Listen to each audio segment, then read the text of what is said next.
In reality, Fibonacci circles can usually be confusing and of little use. However, under the right conditions, they can be an amazing tool for analyzing charts. The following lessons examine the various uses of Fibonacci circles and preferred conditions for their application. We'll also explore cases where this tool falls short in order to better understand Fibonacci circles. A wide range of real chart examples will be covered from various time ranges. In doing so, we'll get a better idea of when a chart has context that is suitable or inappropriate for the use of Fibonacci circles. So regardless of when you watch this or which charts you choose to apply Fibonacci circles on, information presented here can still be useful. Since fib circles have a curvature, it's highly suggested to lock scales. It's the same as what was covered in the lessons on fib spirals and arcs. All those familiar fib levels from other tools are included in the fib circle tool, except in this case the levels take the form of concentric circles. 2 points are used to plot the circles. Generally, the further they are apart, the larger the circle, and the closer they are, the smaller the circle. Also, this tool might more accurately be called an ellipse tool since it usually doesn't take the form of a perfectly round circle, and will often be some kind of oval shape. Like other fib tools, the points that make up the fib circle can be connected by a trend line to better see the relationship between these 2 points. You may notice these points are somewhere in between the 1 and 1.618 circles. In fact, they're around the 1.414 circle, similar to the 1.414 fib extension level from the fib extension tool. However, this level, or rather 1.414 circle, usually won't be chosen to be displayed, even though in a way it does form the basis of the other circles. It's just a good fact to know these 2 points are based around the 1.414 proportion. The position of the 2 points that revolve close to 1.414 make it a lot easier to line up fib circles with grids, which will be quite useful in later examples. A key idea behind fib circles is price will revolve around their influence to some degree. For starters, we can leave these default settings with the only change being to turn off those background colors, so it's easier to see other things that may be placed on the chart, such as annotations, marks, other fib tools, indicators, or just price itself.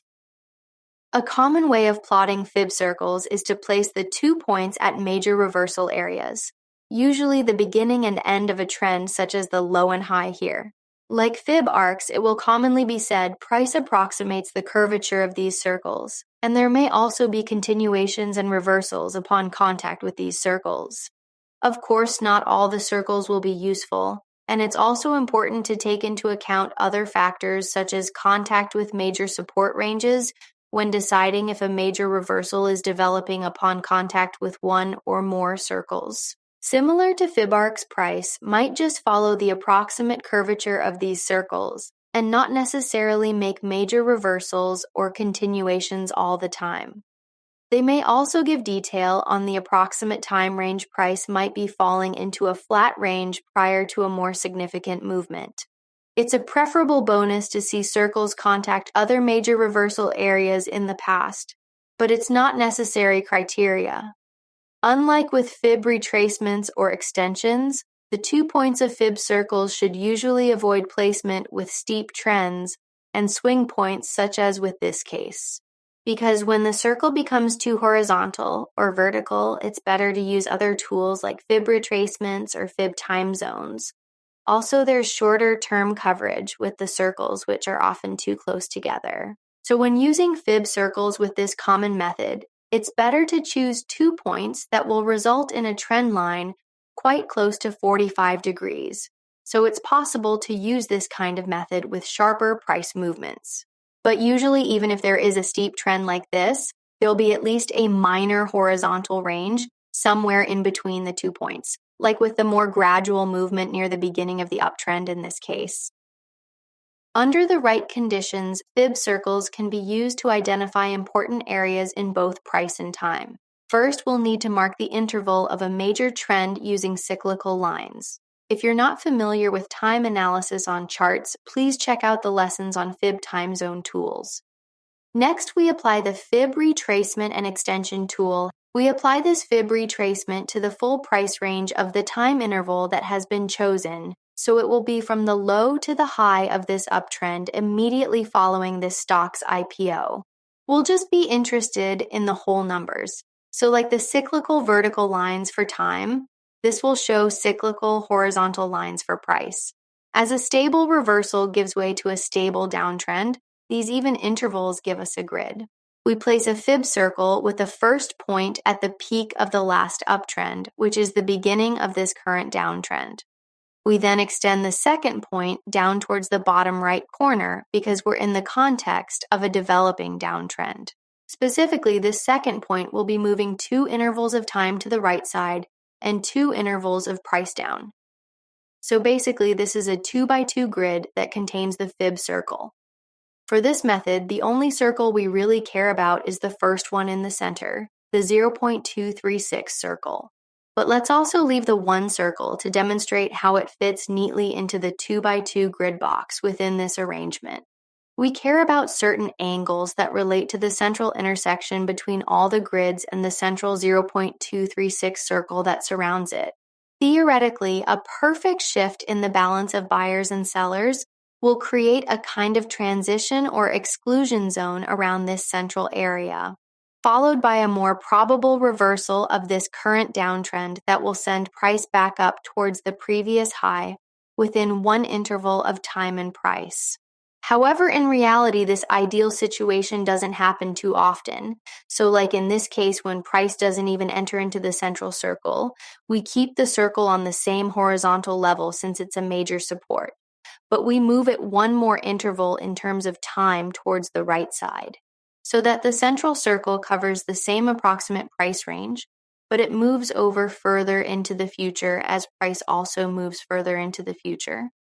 Then the idea is if there is a reversal of this weakening downtrend, price is more likely to follow this approximate path towards the top right corner of our new adjusted box, which is now comprised of 3 intervals of time and still 2 intervals of price.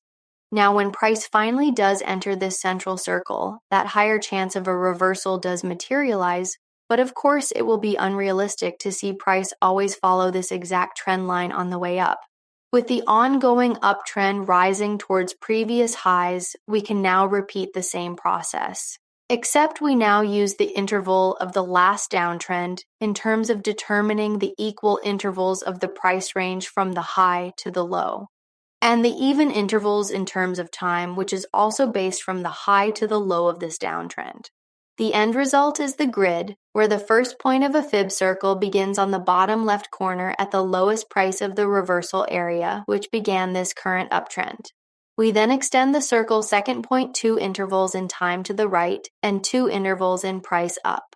The main theory is price will revolve and rotate around this central circle, because in a range-bound context where there's a smooth transition from this bullish uptrend towards a selling advantage for a new downtrend, the bearish reversal is more likely to take place around that area marked by the central circle, and the resulting downtrend is more likely to take place for that approximate price and time range approximating this angle pointing down to the bottom right corner. Yet again, this ideal situation doesn't happen within the 2x2 grid, as price does indeed stay away from it, behaving as a kind of exclusion area as price goes around it. Again, we can keep the central circle at the same approximate price range where the market is currently at, but as price moves further in time towards the right and into the future, we'll also have to move this central circle towards the right and into the future. That means the second point is now 3 intervals of time to the right side and still 2 intervals of price up from the first point, which naturally fits the 1 circle within a 3x2 box. And if there is an ideal reversal within the central circle, the angle we're interested in for the downtrend is this one down to the bottom right corner. This general path is followed, but as usual, there will be some variation and price won't strictly follow these exact guidelines. In a case like this, when price peaks sharply, it could also be an option to move the central circle higher to move up along with rising price. Then that overlapping area between the 2 circles can narrow down a price and time range when volatility is particularly high, such as in this case the second option gave us a 3x3 square, which is usually the largest you would want to go. It's of course able to expand further, but the circles get too large to be of more precise use, and it gets further away from that most ideal proportion of the 2x2 square. It's best to have an actual square 2x2 or 3x3, These 3x2 rectangles are all right in terms of size for not being too large or too small, but usually they'll be the second option after the perfect 2x2 or 3x3 squares. Unless one of these 3x2 rectangular configurations gets the central circle closer to where price is currently trading. Like with the first example, even if a grid is made up of relatively short time intervals and relatively narrow price ranges, expanding beyond a 3x3 box to something like this will still be quite rare. Now, let's make a new grid after the recent uptrend has finished. In theory, if the chart follows ideal proportions, the current downtrend will continue to drop for one interval of price and time, and going further under the upper 70s will be more difficult without another major increase in selling pressure. The idea is this gives an advantage for a reversal back to another uptrend. As usual, our first point is at the high of the downward reversal that began this current downtrend. Because it's a downtrend, the second point of the fib circle moves down 2 intervals of price and 2 intervals of time to the right. In this case, price does enter that central circle, but there's no reversal. And that's okay because reversals aren't always guaranteed, especially when there's exceedingly high selling pressure able to drive down through this barrier. So even though a reversal backup was more probable upon contact with this central circle, we still need to pay attention to the rows of red candles and increasing red volume in the short-term context. Since price has moved below our first option for a central circle and is moving further into the future to the right side, we need to move the central circle down and to the right side. If we first just move down to lower the price range, the overlapping area is actually where there's the most contention and theoretically stronger support, which still does get broken through with sufficient selling pressure during the gap down. When the central circle gets moved to the right as well to cover the dimension of time, it does cover the price and time range when there's stronger support potential to reverse the established downtrend. Here's another situation closer to what commonly happens in reality. No significant uptrend develops because during the time in this central circle, there are no sustained bullish developments. But at the same time, there's no significant increase in selling pressure like last time. So instead, the chart remains relatively neutral into this defined range. Also, even though this is a 3x3 square, these are less preferable conditions since the price and time intervals used were larger, resulting in a larger circle and naturally a reduction in narrow precision. That's why it's also an option to use smaller segments of a trend to yield smaller grids during potential reversals and continuations. It's also preferable to use smaller trends that are in a defined range-bound context, such as this one. In this situation, the central circle is acting like an exclusion zone. Price doesn't decisively enter it and reverse, but instead repels around it. So with price falling onto a defined support, it's an option to keep the central circle on the same approximate price range, but move it over to the right side as price moves over to the right side further into the future.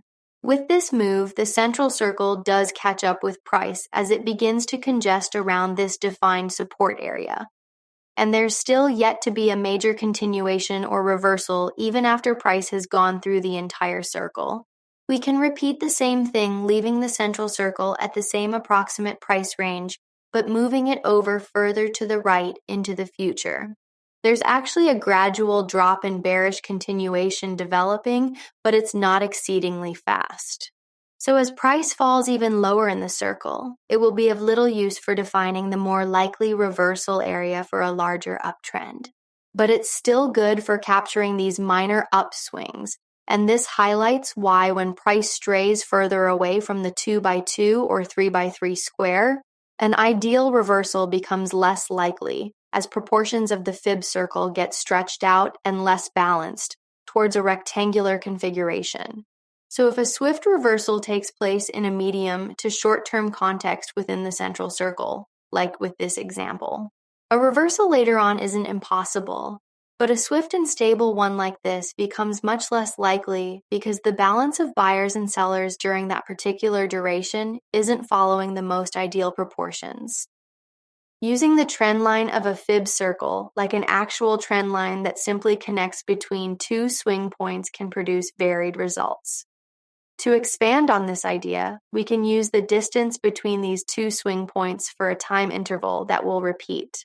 Then we move the second point of the fib circles until it touches the next vertical line of these even time intervals. We also want to maintain the same approximate angle of the first trend line we drew. The main result we're looking for is for the central circle to encompass that second swing point we referenced. The resulting fib circles often capture many important swing points during a trend continuation, and it's a commonly preferred but not necessary feature to see the same happen with past reversal areas. Some of these results could happen with that first variation where we use the trend line of fib circles like a regular trend line, but it usually also results in less coverage for the context of a trend continuing to develop. In general, flat trend lines are not preferred since they produce flat ovals, and since they're mostly horizontal, they get less coverage of vertical price movement, which is important during a trend's development. So the second swing point we're using for this current trend line should be encompassed by the central circle, while at the same time we need to drag the trend line and maintain the same approximate slope, and eventually contact one of these interval lines, of which there are several options since the central circle can still encompass that swing point we referenced earlier, no matter which of these interval lines we drag the trend line onto. It's also possible to do this process using swing points in the middle of a developing trend, and not just those few near the beginning of the trend. With this new downtrend, we have several options, but we'll choose the most stable trendline option with the swing points provided. So far, a nice slope here comprised of 3 downswing points relatively close together. In fact, there are perfectly spaced intervals between these downswing points, so it was possible to just use the 2 first swing points and get the same result before the third one even emerged. With this new uptrend, we can choose from the first 2 swing points so far. In this case, we'll choose the second and most recent one to base our repeating time interval that will form the basis for our fib circle trend line, which will result in that upswing point being encompassed by the central circle, since the 2 downswing points in the middle here in the neutral to bearish phase are lower than the most recent downswing point. We won't use them to avoid a trend line that has been breached. We want to base our trend line on this interval so that price has not breached and risen over our projecting trend line. As usual, we drag our trend line so it maintains the same general slope with the central circle encompassing our second swing point. While the end point of the trend line touches one of those vertical interval lines for the time range we chose, the end result is quite good, with price often following the curvature of these circles before, during, and after our trend line. On some charting platforms, it's possible to choose an option where pressing a key-like shift while holding down and dragging the circle can produce a perfectly round circle. However, in most situations, this won't be used because, as we've seen before, usually positioning this fib circle tool based on swing points or the grids of price and time intervals often doesn't result in a perfect circle and can even be quite oval in some cases. The fib arc tool maintains its roundness regardless of its position or size, and that holds true for when you check the full circles option. See, the roundness is maintained as a true full round circle no matter the size or position on the chart. To more clearly see the difference, the perfectly round circle composed of 2 fib arcs, or the full circles option, is the red one on the left side. Then we will put it into this position. Then we'll have the fib circles tool, which is in blue. It will be based on the same 2 points, but naturally it'll be quite different to the true round fib circle based on the fib arcs tool with the full circles option checked. The information from this comparison can be useful to better understand the next section when we examine the use of perfectly round circles that are based on fib arcs, which have the full circles option checked. Normally, when a fib arc is based on a trend line, the center of the arcs will be at the first reversal area, and the second point of the arcs will extend out towards the second reversal area. For the purposes of full circles, this process will be reversed so that the central point of the arcs will be at the second reversal area. These can be called perfect fib circles in terms of them remaining perfectly round. We can also move the trend line which the circles are based on to various smaller sections of a trend, which can be useful during continuations. Generally, you want to base the 2 points of the trend line on swing points that are relatively close together because more distance between the 2 points means a longer trend line, and that means more space between the circles as they expand further apart. That's why using a larger trend line might not always be the best option, especially for shorter-term movement. Once it's clear a new trend is being established, it's usually better to apply this method with a trend line, where the swing points are relatively close together. These swing points will also usually be part of a continuation formation that sustains the established trend. As the trend continues, retracements and even moderate reversals are more likely to follow the curvature of the perfectly round circles that are projected. And that's the case here with bullish reversals and retracements, following the curvature of these circles as the downtrend continues. Classic yet simple chart patterns provide great structures to reference when placing repeating intervals for fib circles that help determine the impact of a trend continuation in this case. Naturally, the first 4 lines will be like a regular fib time zone, so their intersections with the outer circles quite neatly identify some key swing points during this current phase when the drop in price significantly slows. With this moderate upward retracement, the fib circles could also have been applied to roughly narrow down the area of interest for the peak just under the concentration of resistance at the long-term 130 level. Now, another neutral to bearish situation providing clear and relatively recent downswing points to reference for the application of fib circles, where it's clear there's been continuing strong support at this circle, which currently narrows down this area in price and time as the potential site of a major event. Interestingly, when we do the same thing with these more recent downswings, the same approximate area is identified. And given the recent congestion of price moving into this interval, it's more plausible there could be the build-up towards a more significant move in the near future. This example will demonstrate the use of fib circles in a situation where there's a gap up in an established uptrend, which can be helped first by the placement of a fib retracement that's fairly small and has levels running through the key ranges down into the gap fill range.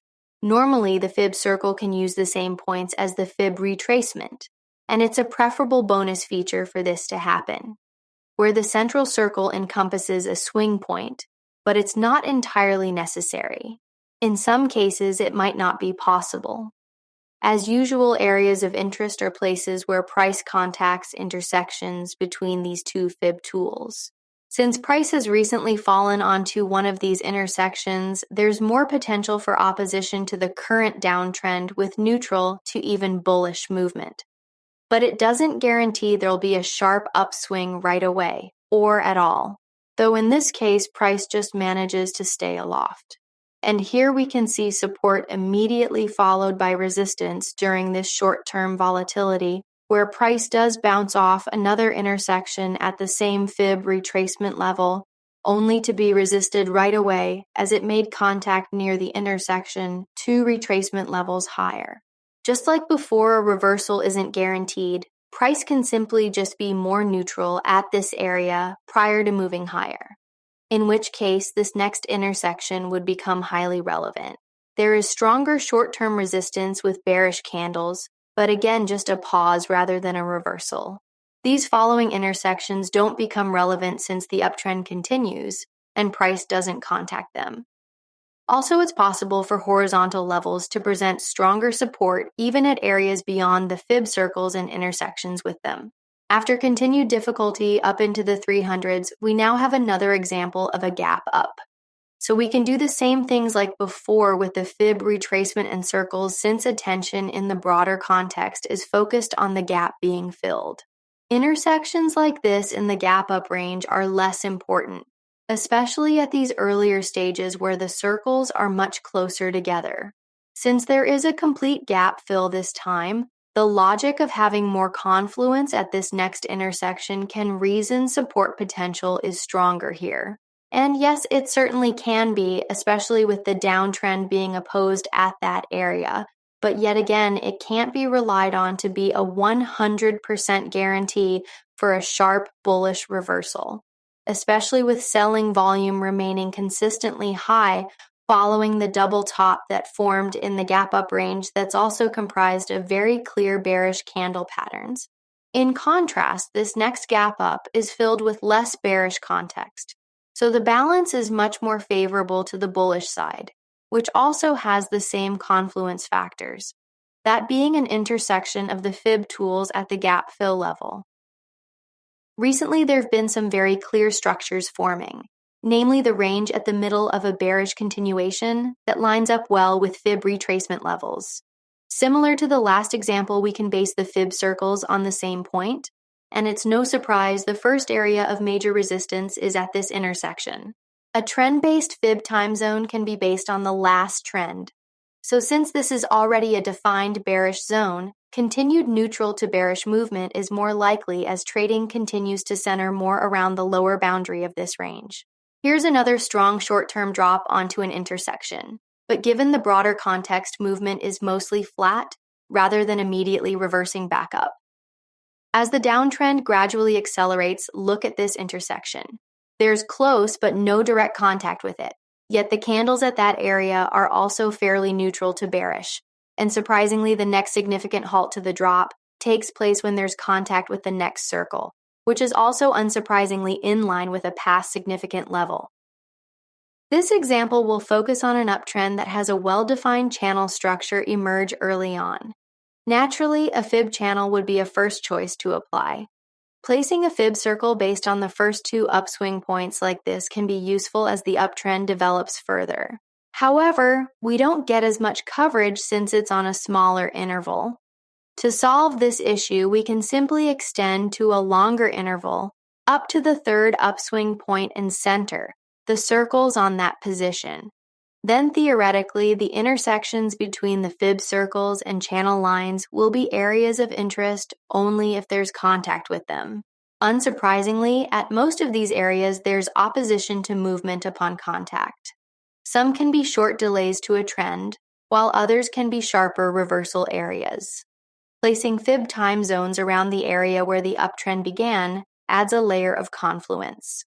It can also help identify the areas that could be even more important and narrow down a time range for them. Of course, we'll get different results depending on where we place the fib time zone. The first positions we tried for the fib time zone were better compared to this current variation, because at least some of the interval lines from this first variation managed to line up with the approximate areas of some intersections between the channel and circle.